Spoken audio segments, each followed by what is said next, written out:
Hey, this is X-Dai, transmitting from the shadows beneath the red line.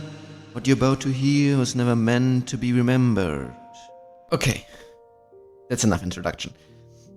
But have you ever had the feeling that One Piece is hiding something much bigger beneath the surface?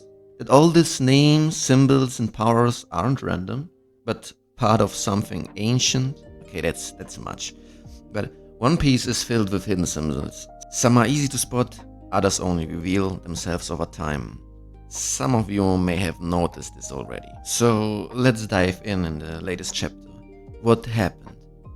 So, for me, an essential part of this is that we saw Gunko in the past. Gunko isn't a new character for us, but in the latest chapter we see her once again standing next to Imo inside a mysterious room of flowers. She appears calm, noble, almost divine, dressed in black, veiled, wrapped in shadows. For me, she looks like a nun. But what if she's more than that? Let me take you on a path that might change the way you look at her forever. So part 1, where we start to build up this theory, is political power or religion. Now stick with me here, because this gets deeper than you think. What could Oda mirror with the world government or Mary Joa? So one of my first thoughts was, could Mary Joa represent the Vatican? Could the revelry be like a conclave, where cardinals gather but hold no real power, coming really close to the revelry? You see, Oda loves to mirror the real world. The world government has its holy land, Mary Joa. The revelry, a council of kings, an empty throne that supposedly no one can sit on. But who truly makes the decisions? We see Imo, the shadow behind the curtain. And if you ask me, that shadow's been pulling strings for a long time. It feels less like politics and more like a system of control, theater of illusion, reminding us of ideas like the elite, the Matrix, secret societies like the Illuminati, all these conspiracy theories. So I was thinking, could Mary Joa represent the Vatican? The sacred seat of power. The Vatican claims neutrality, yet holds influence over billions. A spiritual empire masked as a city. It's a place of tradition, secrecy, ritual, and silence. Just like Mary Joa, protected, elevated, and out of reach. Could the revelry be like a conclave? In our world, that's a council where cardinals gather to choose the next pope. A ceremony of power, but not true autonomy. Once the decision is made, they disappear again, their role purely symbolic. And Gunko, dressed like a nun? What if her design is more than just aesthetic? What if it's hinting at something? A nun serves, but above her stands an abbess, a prophetess, a high priest. Now think about that. This was the moment where I was like, oh, I might be on something here. So, because in a symbolic system far older than One Piece, there's a card that embodies this exact figure, the High Priestess. And suddenly, Gunko's quiet presence feels a lot more powerful, doesn't it? For those of you who didn't quite catch the hint, let me show exactly where I'm going with this.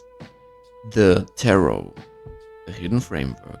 The Tarot is a deck of 78 cards, but it's the 22 Major Arcana that are special. They represent spiritual archetypes, a journey through wisdom, power, illusion, and truth. Each card stands for something deeper, not just mysticism, but psychology, transformation, and meaning. And the more you study these cards, the more One Piece starts to align with them. Don't believe me? Let's break it down together. So I was talking about the High Priestess, about Gunko.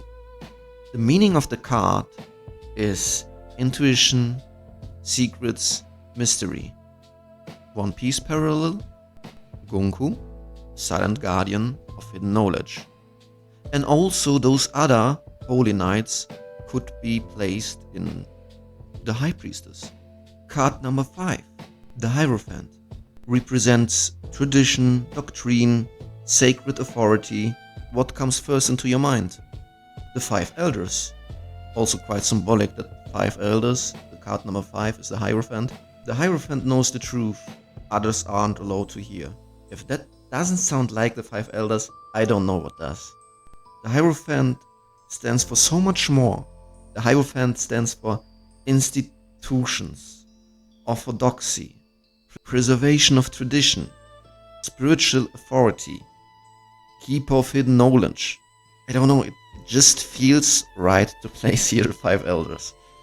Let's go further. What cards are also fit with the world government and the order in One Piece? We have number 7, the Chariot. The meaning of the card is a military conquest, control. What could it fit to? In the world government itself. Then we have number 11, Justice. This is law, morality, consequence. I could place a card for the Marines. Now we have a special card. It's kinda not special, but number 90 is the Sun. Freedom, joy, truth. Isn't it Joy Boy or the Sun God Nika itself? See what I mean? These aren't just loose connections, they are patterns, intentional ones. So all this theory started with, Gunko looks like a nun. Who stands above a nun? I was trying to find what could Emu be. So what stands above the High Priestess? It's card number 1, the Magician. One who manipulates reality. Willpower, manifestation, mastery. I mean, Emu, controller of unseen forces. I don't know if it's quite good. So let's dive deeper into the symbolism of the card, the Magician. One of its meanings is willpower and manifestation. The Magician doesn't wait for the world to act. He shapes it. He symbolizes the power of intention, taking ideas from the mind and manifesting them into reality.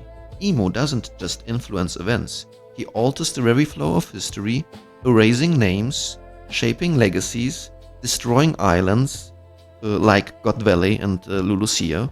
The Magician channels thought into action.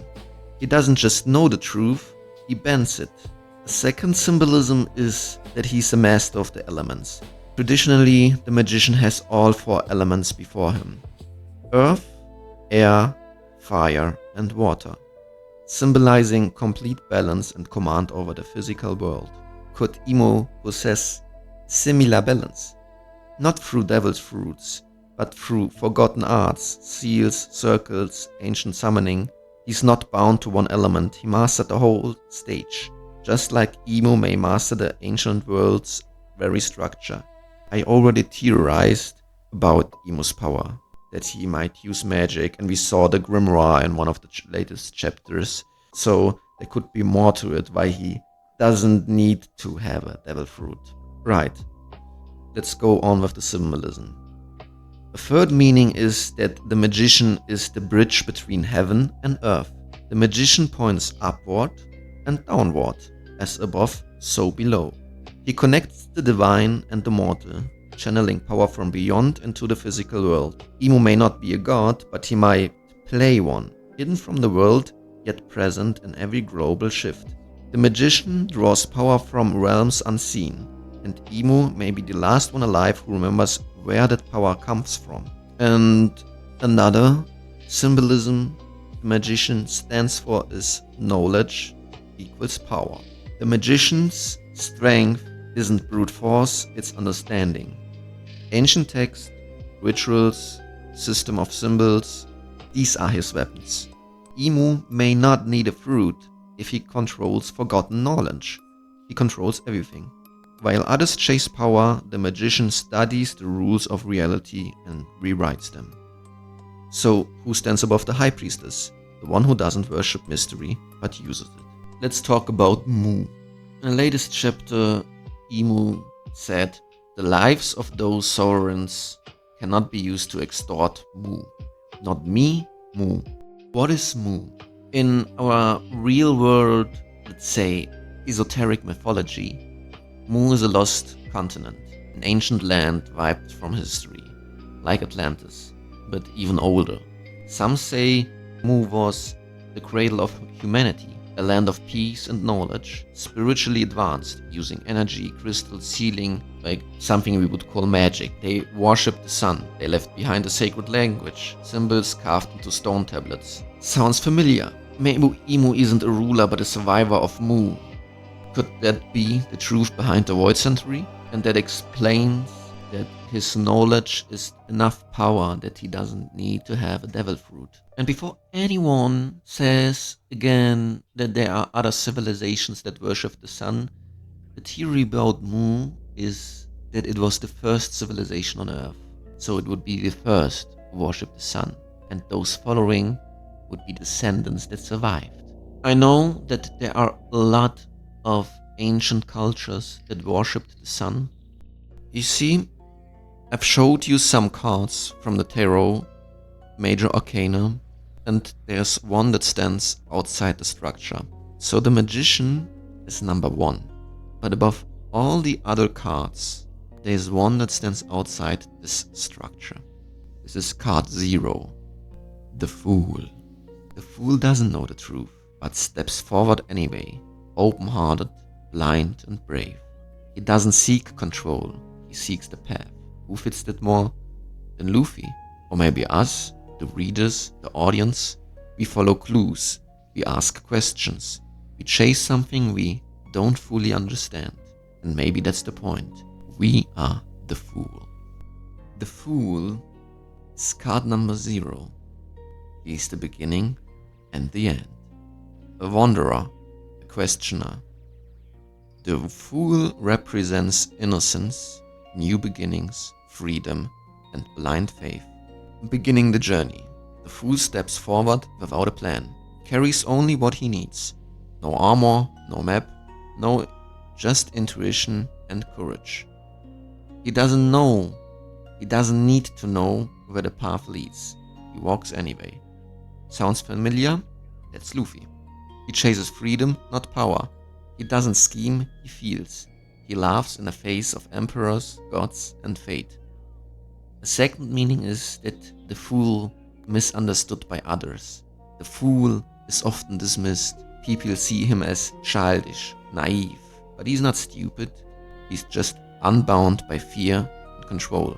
Buggy the Clown fits this perfectly in a different way. Everyone calls him an idiot, a joke. But somehow he keeps rising. Not by strength, but by being underestimated. The world laughs until it's too late. The Fool is laughed at, but he walks with destiny.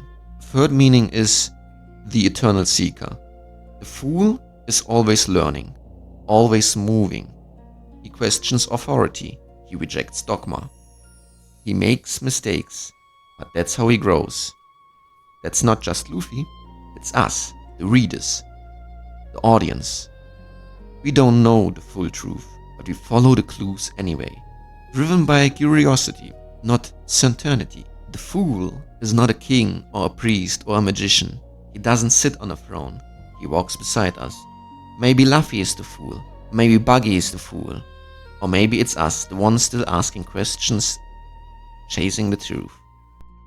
The cards tell a story, not just of Imu or Luffy or the elders, but of every figure in One Piece or organization.